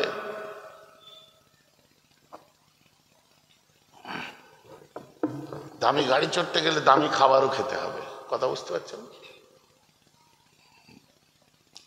আমার মুসলমান রাগ করবেন না আমার কথায়। আমার রাসূলের সামাল যখন শুনুন, আমার রাসূলের আব্বা যখন ব্যবসার কাজে বার হয়ে গেছিলেন, সঙ্গে ছিল 6 জনের একটা টিম। সুবহানাল্লাহ বলেন, জোরে বলুন সুবহানাল্লাহ। ওর মধ্যে একজন মহিলা ছিলেন যিনি পাক শাক করবেন রান্না করার জন্য, একজন ডাক্তার তাবিব ছিলেন এবং দেহরক্ষী ছিল 2 জন, এবং তার সঙ্গে কথা বোঝা যাচ্ছে কি যাচ্ছে না, এইভাবে 6 জন মানুষ ছিলেন। আর আমার রাসূলের আব্বা রাস্তায় পড়ে মারা যাননি, ভুল শুনেছেন। হাসেমের শ্বশুর বাড়ি ছিল, আব্দুল মুত্তালিবের আব্বা, ওনার শ্বশুর বাড়ি ছিল কোথায়? মদিনায়। ওই মদিনায় ওই বাড়িতে নবীর আব্বা রেস্ট করলেন। 2 দিন পরে তিনি ইন্তেকাল করেছেন। ভিখারি টিখারি ছিলেন না, এই সমস্ত মানে মেলে না। খতিব বাগদাদি পড়ুন ভালো করে। হ্যাঁ, গুরবাতের জিন্দেগি দিয়েছিল আমার রাসূলকে, এটাও তার মুজিজা। নবীজিকে আল্লাহ গুরবাতের জিন্দেগি দিয়েছিলেন, এটাও তার মুজিজা। কথা বুঝতে পেরেছেন? রাসূলের আব্বার জন্য 100টা উট কুরবানি দিয়েছিলেন, খালি ছেলেটাকে সেভ করার জন্য। ছেলে গেলে ব্যাপার নাকি, উড়িয়ে দেওয়া যাবে এইসব কথা। তারপরে আমার রাসূলের দুনিয়ায় তাশরীফ আনলি, আমি আর ওদিকে যাচ্ছি না। সাহাবা ইকরামরা আল্লাহ রাসূলকে যে আদব করতেন, শুনলে মাথাটা খারাপ হয়ে যাবে। আনাস ইবনে মালিক قال رأيت النبي عليه الصلاة والسلام والحلاق يهلكه। হযরতে আনাস বলছেন কিনা, আমি এক সময় দেখলাম চুল কাটনেওয়ালা আল্লাহ রাসূলের চুল কাটছে। তারপর বলছে ফাআতুফু বিহি আসহাবুহু, আল্লাহ রাসূলের সাহাবা ইকরামদেরকে দেখে কিনা নবী চতুর্দিকে তওয়াফ করছে, হাত পেতে দিয়ে তওয়াফ করছে, চতুর্দিকে তওয়াফ করছে, তওয়াফ করছে। আমি যে দেখলাম নবীকে তওয়াফ করছে কেন, যে দেখা যাচ্ছে আল্লাহ রাসূলের চুল কাটা হচ্ছে আর সাহাবারা চতুর্দিক থেকে ঘুরছে, চুলগুলো হাতে যাতে পড়ে। এক সময় বলে কিনা, মালিক বলছেন কিনা, আমার হাতে যদি আল্লাহ রাসূলের একটা চুল মুবারক থাকতো, আমি মনে করতাম পৃথিবীর শ্রেষ্ঠ সম্পত্তির অধিকারী আমি হয়ে গেছি। আমার রাসূলের চুলকে তারা এত সম্মান করত। অতএব এসব বুঝতে হবে, মহব্বত অন্য জিনিস। সাহাবা ইকরামরা আমার রাসূলকে এত ভালোবাসতেন, আমার নবীকে তারা সেজদা করতে চাইতেন। জানেন ভাইজান কি বলছেন? হ্যাঁ, নবীকে সেজদা করতে চাইতেন। হযরতে মাআজ বিন জাবাল ইয়ামান থেকে এসেছে, সোফার মাআজ বিন জাবাল ইয়ামান থেকে এসে রাসূলের পায়ে সেজদায় পড়ে গেছে। আমার নবী বলছে, রে মাআজ তুমি কি করছো? বলছে, আমি অমুসলমানদেরকে দেখি তাদের ধর্মের ধর্মগুরুদেরকে তারা সেজদা করে, তো আমারটা তো আপনাকে কেন করব না? আল্লাহ রাসূল বলছে, আমার শরীয়তে, আমার আল্লাহর শরীয়তে মানুষ মানুষকে সেজদা করার সিস্টেম নেই। বলেন না সুবহানাল্লাহ। এতটাই মহব্বত করতেন। মুসলিম থেকে কোট করছি, আনসারি সাহাবার উট পাগল হয়ে গেছে। তো এইসব রোগা মরা মার্কা উট না, তাগড়া উট, বুঝলেন, পাগল হয়ে গেছে, মহা মুশকিল, ধরে রাখা যাচ্ছে না। মোটা মোটা রশি দিয়ে বিশাল ডান্ডার সঙ্গে তাকে বেঁধে দেওয়া হয়েছে, উট পাগল হয়ে গেছে। আল্লাহ রাসূলকে এসে বলছি, ইয়া রাসূলুল্লাহ, আনসারি সাহাবার উটটা পাগল হয়ে গেছে। আমার নবী বলছেন চলো। আমার নবী কি বলবেন ওর উট পাগল হয়েছে, ও সামলাক, আমি কি জানি? আমার নবীজি বললেন চলো। হুজুর আমার খাওয়া হয়নি, রাসূলকে বলতো। হুজুর বাড়িতে অসুস্থ, রাসূলকে বলতো। হুজুর আমার বিপদ, রাসূলুল্লাহকে বলতো। হুজুর আমার বাচ্চা অসুখ, রাসূলুল্লাহকে, যা হতো আমার নবীজিকে শোনাতো। হুজুর উট পাগল হয়ে গেছে, এদিক দৌড়াচ্ছে ওদিক দৌড়াচ্ছে, বিকট শব্দ করছে, আওয়াজ করছে। আল্লাহ রসুল বার হয়ে টুকটুক করে হেঁটে যাচ্ছেন, দূর থেকে উটটা থমকে দাঁড়িয়েছে, আল্লাহ রসুলকে দেখছে।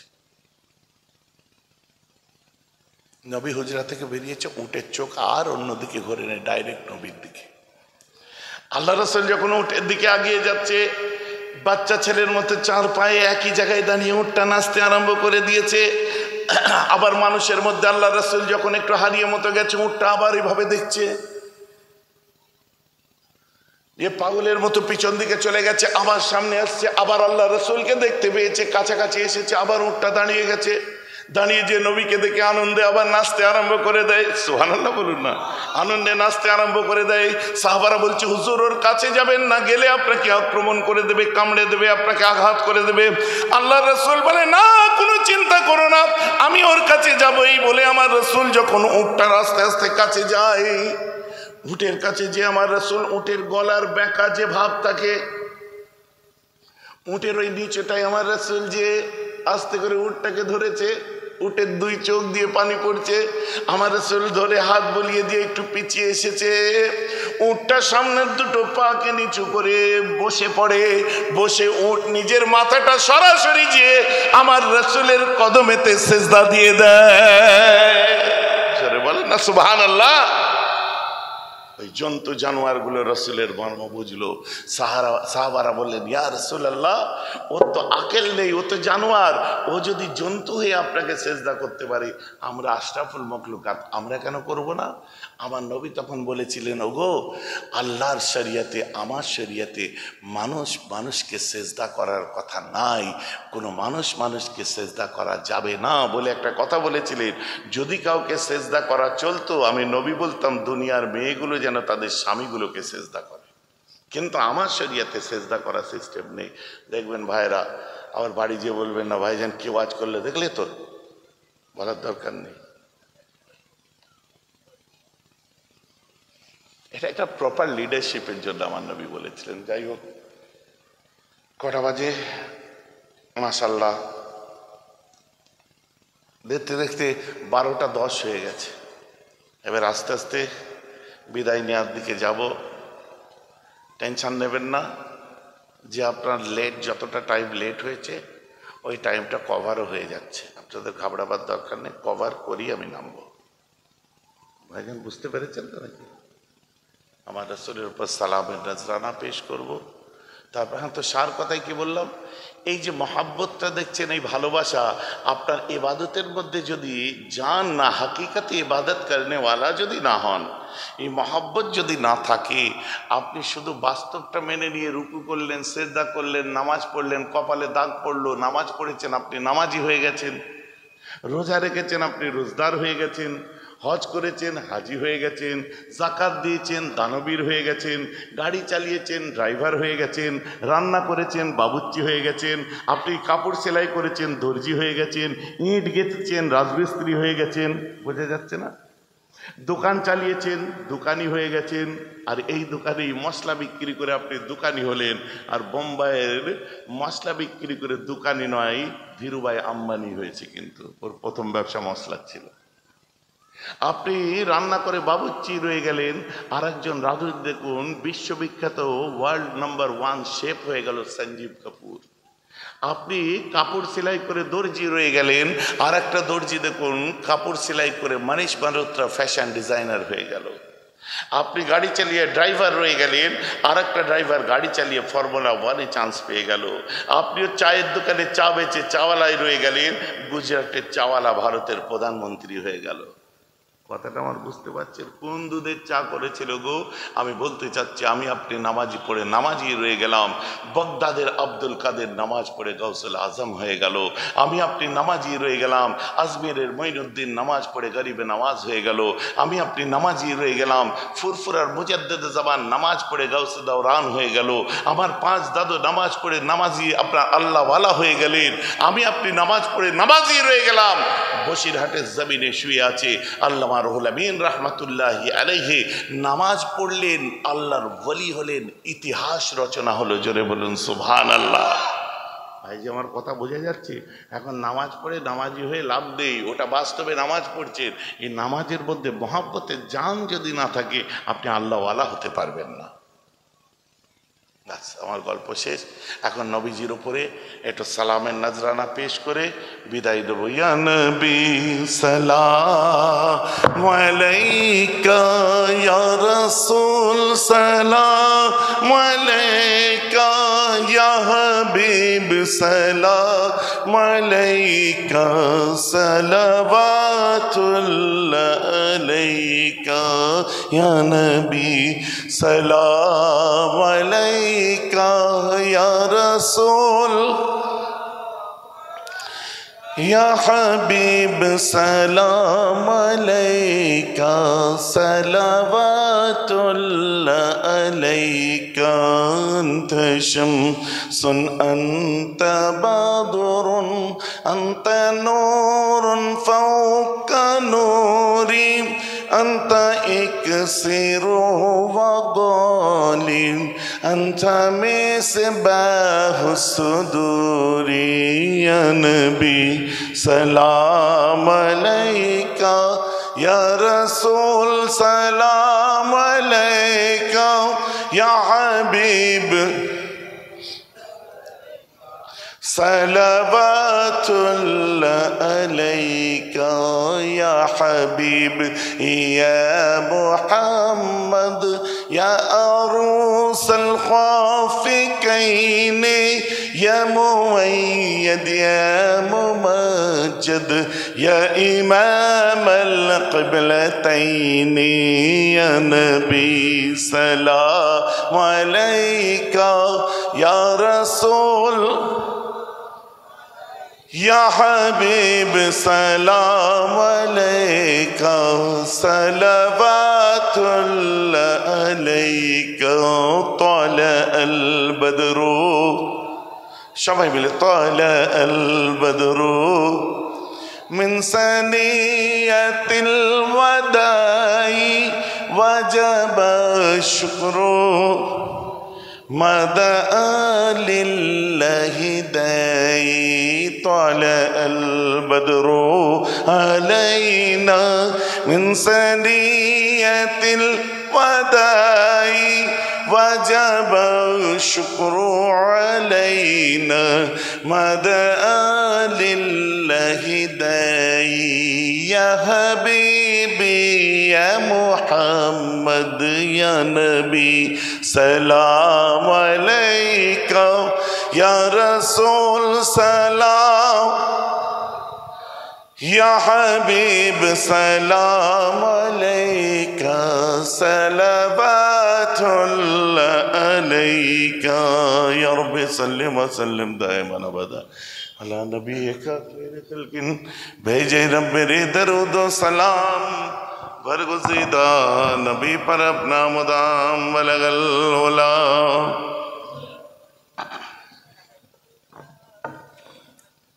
हसनत जमी वखसालिही सल्लु अलैहि वालिही। সকলে কমিটির ছেলেরা সব কোথায় গেল বলো তো? কই সব? খিচুড়ি দেবে না আমার পরে হুজুর আছে? আর আমার পরে আর হুজুর আছে? আমি লাস্ট কাট, খিচুড়ি দেবে না তো নিয়ে আসো। হ্যাঁ বুঝতে পারিনি কি বলছে।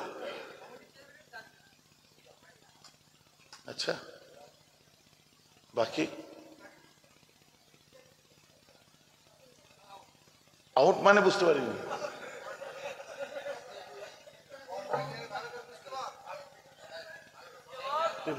ভুল বুঝে কি?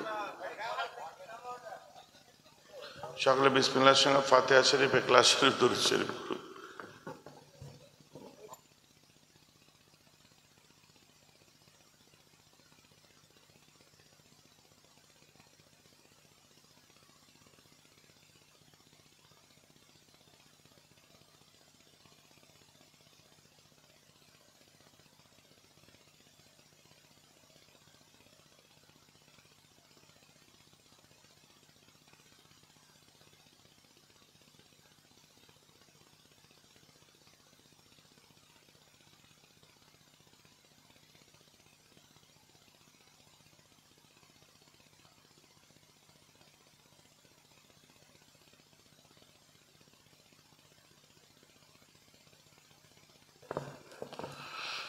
আচ্ছা, আপনাদের আমার ভাইরা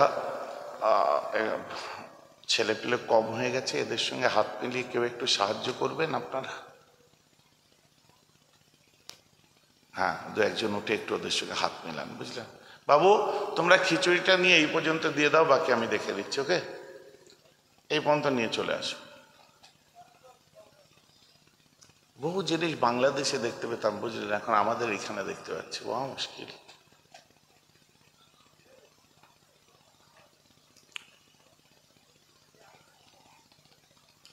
সকলে বিসমিল্লাহর সঙ্গে ফাতিহা শরীফ, ইখলাস শরীফ, দুরূদ শরীফ পড়ুন, সওয়াব রেসানি হবে।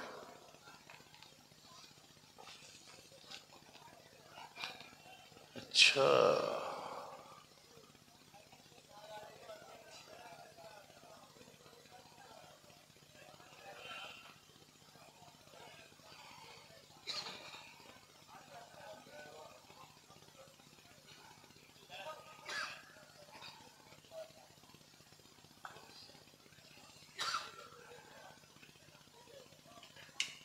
বাবু সামনে দাও, আমি নিয়ে নিচ্ছি, ঠিক আছে? সামনে এখানটা দিয়ে দাও। এ বসে খাওয়াবে, বসে খাওয়াবে।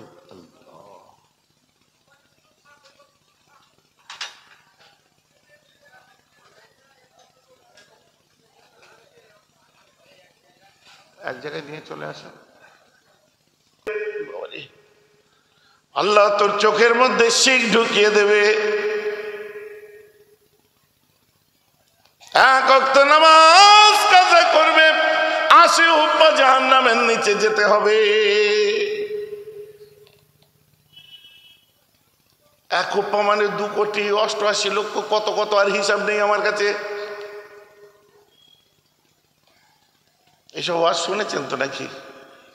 এখন আমার তো শ্রোতারা একটু মাশাআল্লাহ জ্ঞানীগুণী শ্রোতা, একটু ওই অধমের বক্তব্য শোনে, তারা আমাকে তো প্রশ্ন করতে পারে, ভাইজান এক ওয়াক্ত নামাজ পড়লে যদি 80 হুপ্পা জাহান্নামের নিচে, নামাজ কাজা করলে যদি 80 হুপ্পা জাহান্নামের নিচে যেতে হয়, আর এক হুপ্পা মানে হচ্ছে 2,88,00,000 কত কত বছর, তাহলে ভাইজান বাঁচবো তো মাত্র 65 কি 70 বছর। তো প্রথম যেদিন কাজা করেছি সেদিনই তো গেম ফিনিশ হয়ে গেছে। এখন 24/7 আমি নামাজ কাজা আদায় করলেও তা শুধবে না। তাহলে কি ছেড়েই দেবো সব?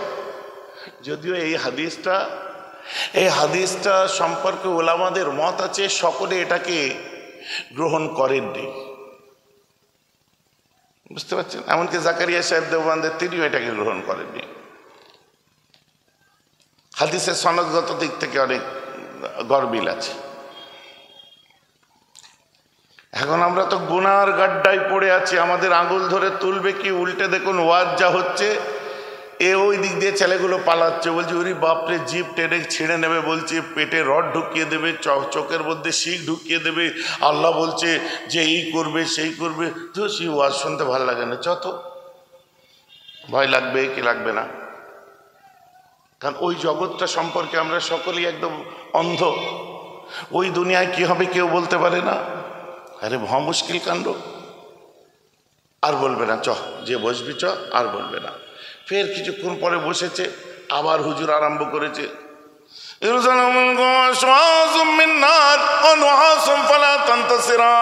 সূরাতুর রহমান খুলে দেখুন, আকাশ থেকে আগুনের গোলা ছোড়া হবে, কেউ সাহায্য করার মতো থাকবে না। ওয়াজই শুনবো না।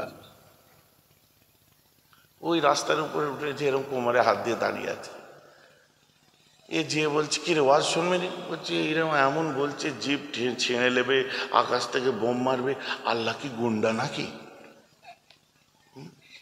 আল্লাহ শুধু আজাবই দেবে? আল্লাহর কি রহমত নেই?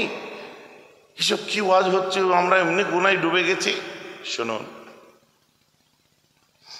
আমার রাসূল বলছে তোমরা আজাব গজবের ওয়াজ কম করবে।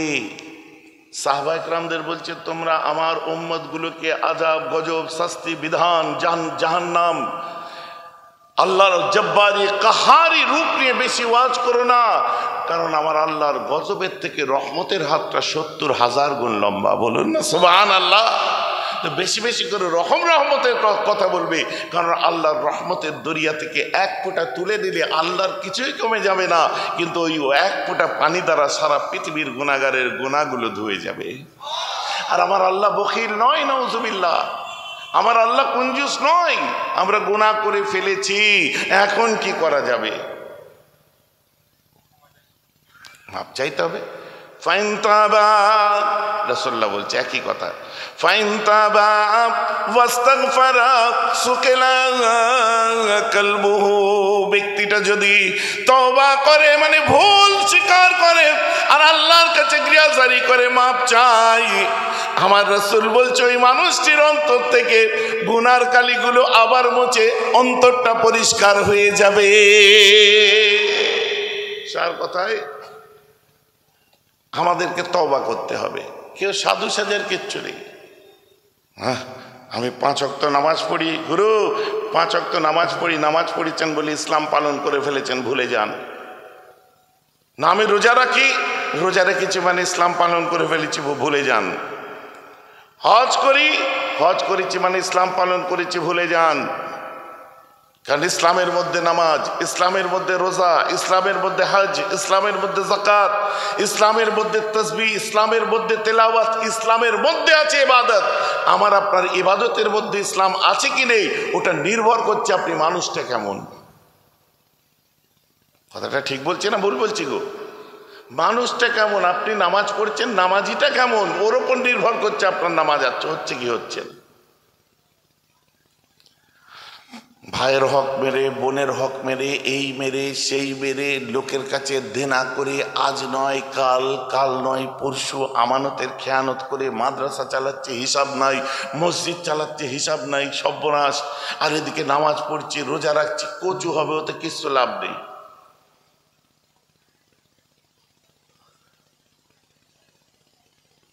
আপনার আব্বা দুনিয়া থেকে বিদায় নিয়েছে, রেখে গেছে 4 বিঘে সম্পত্তি, আপনারা 2 ভাই 3 বোন। পঞ্চায়েত থেকে ওয়ারিসান সার্টিফিকেট যখন বার করবেন, মায়ের অংশও লিখে দেবে, মা অংশীদার লেখা থাকবে, 3 বোন অংশীদার লেখা থাকবে, 2 ভাই অংশীদার লেখা থাকবে, থাকবে না। কিন্তু ফরায়ে জোরে যে বোনের হিস্সা ঠিক মতো দেওয়া হয় তো? সীমিত মানুষ দেয় আর বহু মানুষ দেয় না। কথা বুঝতে পারছে না? সীমিত মানুষ দেয়, যারা দিয়েছে মাশাআল্লাহ আলহামদুলিল্লাহ, আর যারা দেয়নি তারাই তো ধরা পড়ে গেছে, নামাজ পড়লে বেকার হবে।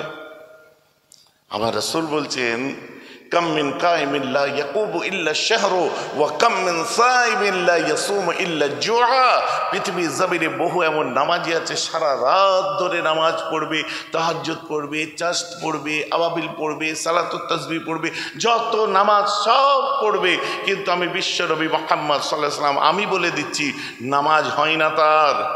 আজ সে যতই রোজা রাখুক, সারা বছর রোজা রাখলেও আমি নবী বলছি রোজা তার হয় না, শুকিয়ে পেটে পাথর বাঁধা সার হয়।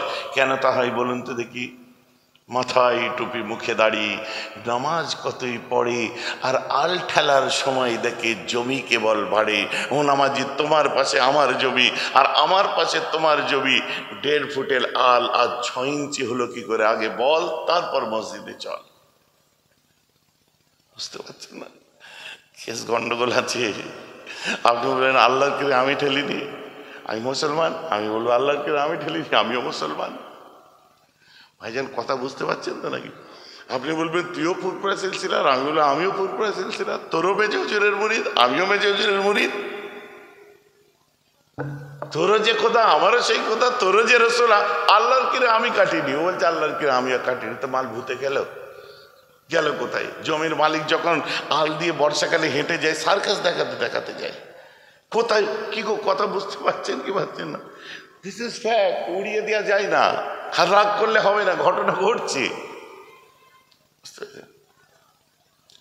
বুখারী শরীফ কিতাবুল ঈমান খুলুন। হ্যাঁ, আমার রাসূল বলছেন আন্নান নবী আলাইহিস সালাতু ওয়াস সালাম قال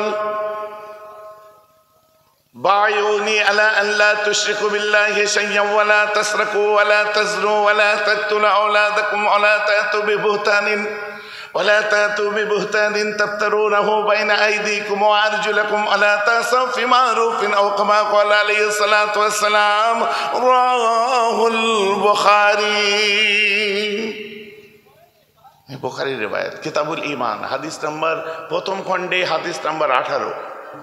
হাদিসটা রিওয়ায়াত করছেন তিনি আকাবা রাত্রের একজন নাকিব ছিলেন। নাকিব মানে যেমন ঈসা নবীর হাওয়ারিন ছিল, মুসা নবী ধর্ম প্রচারের ক্ষেত্রে যেমন ৭৫ জন প্রতিনিধি ঠিক করেছিলেন, তো আকাবা সুরঙ্গের মধ্যে ইসলাম প্রচারের জন্য আমার রাসূলও ৭০ জনকে ঠিক করেছিলেন। তার মধ্যে আহাদুন নুকাবায়ে লাইলাতুল আকাবা, আকাবার রাত্রে একজন নাকিব ছিলেন। আর কে? ওহুয়া শহীদ বদর, বদরের যুদ্ধে শহীদ ছিলেন যিনি হাদিসটা রিওয়ায়াত করছেন, তার নাম হচ্ছে উবাদা বিন সামিত। কথাটা বুঝতে পারছেন? আন উবাদা বিন সামিত কানা শহীদ বদর ওয়া আহাদুন নুকাবায়ে লাইলাতুল আকাবা আন্না রাসূলুল্লাহ সাল্লাল্লাহু আলাইহি ওয়াসাল্লাম قال وحوله ইসাবাতু মিন আসহাবিহি। আমি সনদটা শোনাচ্ছি আপনাদের। নবীর আশপাশে এক দল সাহাবা ছিলেন। তার মানে হাদিসটা যায়ীফ বলতে পারবেন না, এরপর যৌফের ফতোয়া আসবে না। কথাটা বুঝতে পারছেন? নবীজি বলছেন বায়ুনি, তোমরা আমার হাতে বায়াত হও। সুবহানাল্লাহ বলেন। আমরা একটু পীরমরিদি লাইনের লোক, আর আমরা বুক ঠুকে বলি। অন্যান্য পীরের মুরিদটা আছে মাশাআল্লাহ, হক পীর বহু আছে, শুধু ফুরফুরা শরীফ তা নয়, হক পীর বহু আছে, হক মাশরাফ বহু আছে। বহু ছেলেরা আবার ওই তাবলীগ করছে, কেউ আপনার জামাত ইসলামী করছে, কেউ আপনার ওই কি বলে ওই আহলে হাদিস করছে, ওয়াহাবি করছে। জিজ্ঞাসা করুন ভাই তুমি কোন তরিকার মানুষ? ওই ঠিক আছে আলহামদুলিল্লাহ, আমার সহিয়া কি বলবে না। আপনি জিজ্ঞেস করুন ভাই আপনারা কোন তরিকার মানুষ? আমরা ফুরফুরা সিলসিলা। আরে আমাদের মুড কি? হ্যাঁ, আমরা বায়াত হয়েছি শিরক বিদআতের বিরুদ্ধে। বায়ুনি আলা আন লা তুশরিকু বিল্লাহি শাইয়্যা। দাদা হুজুর পীর কেবলা, দাদু যান, আমার 5 দাদু বশিয়াতুল্লামা নিসারউদ্দিন ইসলামী রাহমাহুল্লাহ, তারা বায়াত করেছিলেন। প্রথম শর্তটা ছিল আলা আন লা তুশরিকু বিল্লাহি শাইয়্যা, আল্লাহর সঙ্গে কারো শরীক করবে না, তোমরা শিরক করবে না। দ্যাটস ওয়াই আমরা আজমিরে গেলে যখন মাথাটা ধরে চাদরের মধ্যে ঢুকাতে যাই কি বলি? ফুরফুরা। কি কথা ঠিক না ভুল বলছি? নিজামুদ্দিনে যাচ্ছি, কুতুবুদ্দিনে যাচ্ছি রাহমাহুল্লাহ, নাসিরুদ্দিন চিরাগে দিল্লিতে যাচ্ছি, কুতুবুদ্দিন বখতিয়ার কাকি যাচ্ছি, খাজা বাকিবিল্লাহ যাচ্ছি। যেখানে পৃথিবীর যে প্রান্তে যান, আমার ভাইয়েরা সব বাগদাদ গিয়েছিল বুঝলেন, সেখানে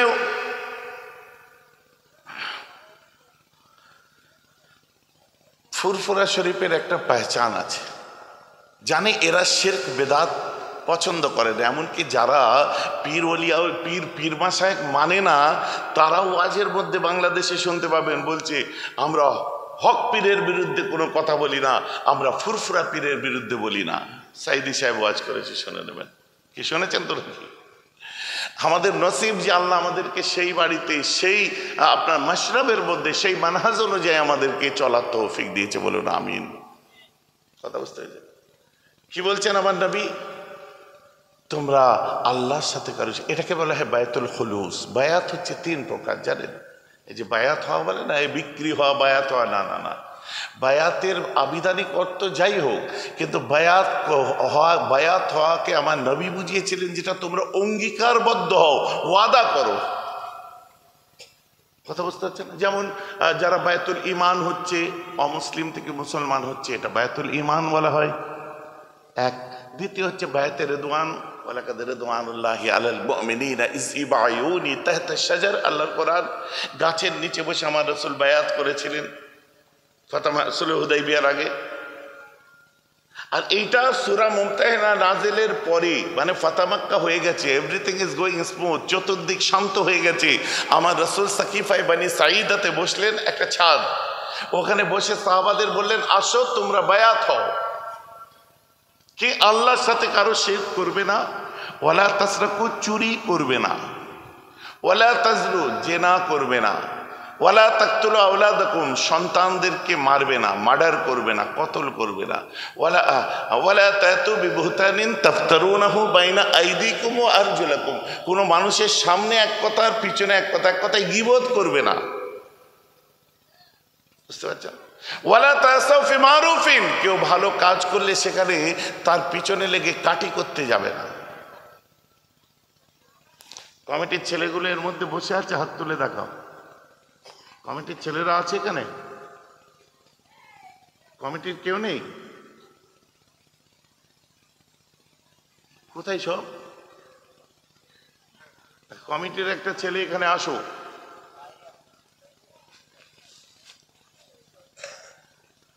ভাইজান, আমার কথা আপনারা বুঝতে পারছেন তো নাকি?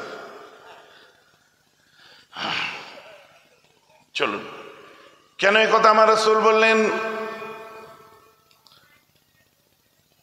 দুনিয়ার বাদশাহ খায় নামদার তিনি ছিলেন, সে জমানায় এসেছিলেন পৃথিবীতে, একটা আদি ধর্মের মধ্যে জন্মগ্রহণ করেছিলেন আমার রাসূল।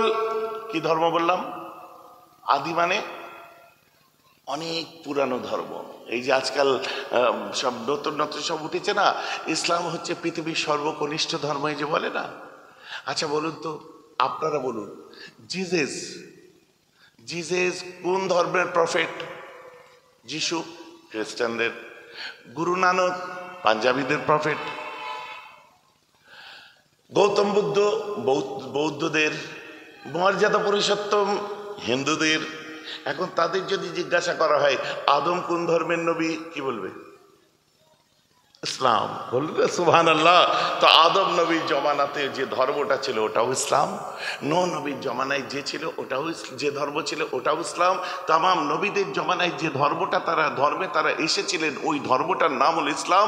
আর ইসলামের শেষ নবী হচ্ছে আমার রাসূলুল্লাহ। অতএব রাসূলুল্লাহ থেকে ইসলাম নয়, ইসলামের মধ্যে রাসূলুল্লাহ এসেছে। বলুন না সুবহানাল্লাহ। তাই আজ যারা শুনছেন, দেশ প্রবাস যেখান থেকেই শুনছেন, বিভিন্ন সোশ্যাল মিডিয়ার মধ্যে দিয়ে যারা শুনছেন, মগজে ঢুকিয়ে নিন, আল্লাহর রাসূল ইসলাম ধর্ম নিয়ে আসেননি। ইসলাম ধর্ম আদম নবীর জমানায় ছিল, তামাম নবীর জমানায় ছিল। আমার নবী ইসলাম ধর্মের শেষ নবী, ওনার পিঠে মোহরে খতমে নবুয়ত ছিল, ওনার পরে আর কোনো নবী আসবে না। এটা আপনাদের জন্য ওয়াজটা করলাম না, এই ওয়াজটা তাদের জন্য করলাম যারা কিছুদিন আগে ফোড়ং কেটেছিল না, যে আধুনিক আপনার গবেষণা অনুযায়ী হযরত মুহাম্মদ পড়াশোনা জানতেন না, এটাই বাস্তব। শুনেছেন না? আমি ওখানে কোরআন হাদিসের দলিল দিইনি, আমি কি দলিল দিয়েছি ওটাও ভিডিওয়ে আপনারা দেখেছেন। জৈসা মুহ ওয়াইসা থাপ্পড়, যে বলেছে সে একজন মার্কসিস্ট, তো তার সামনে এইরকম মার্কসিস্ট আমি অনেকগুলোর উপমা তুলে দিয়েছি যে আপনার থেকে বড় মার্কসিস্ট তারা ছিল, তারা নবী সম্পর্কে কি বলছে দেখুন।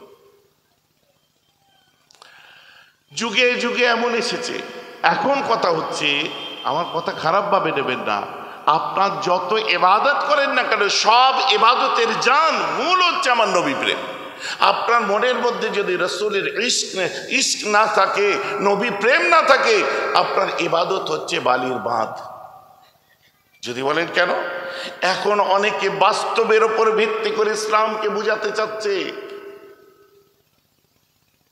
যে বাস্তবটার মধ্যে লাভ নেই, রেসপেক্ট নেই, যার মধ্যে মহাব্বত নেই, যার মধ্যে সম্মান নেই, সেই বাক্য দ্বারা আমার নবীকে তারা সেই বিশেষণে বিশ্বায়িত করছে আল্লাহ রাসূলকে, কি বাস্তবের উপর বেস করে